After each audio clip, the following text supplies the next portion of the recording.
नमस्कार, times of Swaraj के खास कार्यक्रम सियासी संग्राम में आप सबों का स्वागत है। मैं हूं संतोष सिंह और आज हम सियासी संग्राम में चर्चा करने जा रहे हैं नीतीश की उस रणनीति का, जिस रणनीति के सहारे वो 2024 को ही साधना नहीं चाहते हैं, वो 2029 को भी साधना चाहते हैं। जी हाँ, ये सोच लीजिए, कुछ इस तरीके का गुगली वो फेंक चुके हैं और वो गुगली इस अंदाज में आगे बढ़ रहा है कि 24, 25 और 29 और 30 ये पूरी तौर पर फिनिश हो जाए तो कोई बड़ी बात नहीं होगी।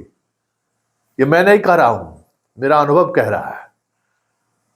राजनीति की जितनी समझदारी मुझे है और राजनीति जिस दिशा में बढ़ रही है और नीतीश जिस अंदाज में गुगली फेंक रहे हैं, कोई नहीं रोक सकता है।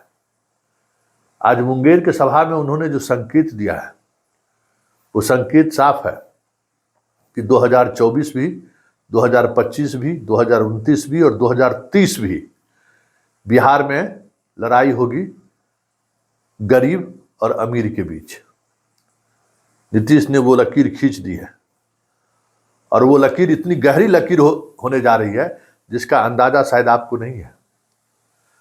मुंगेर की सभा में उन्होंने संकेत दिया है कि गरीबी रेखा के नीचे रहने वाले सवर्णों के लिए भी मेरे दिल में वही जगह है जो अन्य गरीबों के लिए है, और अन्य गरीबों के लिए जो योजनाएं हैं, जिस तरीके की चीजें चल रही हैं, वो सवर्ण में जो 34%, लगभग 34.5% जो गरीब है, उनके लिए भी आने वाले समय में उन तमाम योजनाओं का लाभ मिलेगा। मतलब साफ है कि नीतीश कुमार पिछड़ा, अति पिछड़ा, दलित और महादलित की राजनीति को दरकिनार करते हुए इस राजनीति का जितना लाभ उन्हें उठाना था, वो लाभ तो उन्होंने उठा लिया है। अब ये सैचुरेशन पॉइंट पे है, मतलब अब इससे अब बहुत ज्यादा कुछ निकाला नहीं जा सकता है। लेकिन ये जो लाइन है अमीरी और गरीबी का, ये लाइन एक ऐसा लाइन है जिस लाइन के सहारे अगर नीतीश योजनाओं को उन तक पहुंचाने में कामयाब हो गए तो फिर बहुत मुश्किल है, खेला होवे। क्योंकि गरीब सवर्ण का हो या गरीब पिछड़ा का हो, गरीब दलित का हो या फिर दलित अति पिछड़ों का हो, गांव में भी अगर आप देखेंगे तो ये फर्क आपको साफ दिखेगा कि जो गांव के बड़े लोग हैं, बड़ी जातियों के लोग हैं, उनमें जो सबसे गरीब है, उनका रिश्ता अन्य जो पिछड़ी जातियों के गरीब से है बहुत ही मधुर रिश्ता रहता है। उनका रिश्ता साथ खाने पीने का भी रिश्ता रहता है, साथ खेत खलिहान में काम करने का भी रिश्ता रहता है। और अगर बाहर कमाने गए तब तो फिर एक बिस्तर पर सोना, एक बिस्तर पर खाना, एक रूम में रहना, एक साथ जीना।